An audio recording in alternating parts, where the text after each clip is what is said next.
என் தாயின் பெயரை கையில் பச்சை குத்தியிருந்தேன். ஆனால் அதனை அவரிடம் காட்ட முடியாமல் போய்விட்டதே. கோலலும்பூர் ஜலான் மஸ்ஜித் இந்தியாவில் நில அமிழ்வில் சிக்கி காணாமல் போயிருக்கும் இந்திய பிரஜை விஜயலட்சுமியின் மகனது வேதனை குரல் தான் அது. அண்மையில் தாய்லாந்துக்கு சுற்றுலா சென்றிருந்த போது தனது இடது கையில் தாயின் பெயரை 25 வயது சூர்யா பச்சை குத்தி வந்துள்ளார்.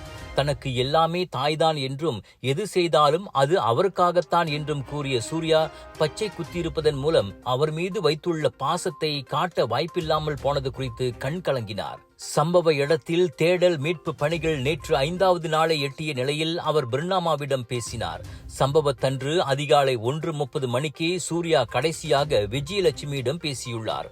பச்சை குத்திய விஷயத்தை அப்போதே தாயிடம் கூறியதாகவும் அதனை பார்க்க அவர் ஆவலாக இருந்தது அவரின் பேச்சிலேயே தெரிந்ததாகவும் சூர்யா சொன்னார்.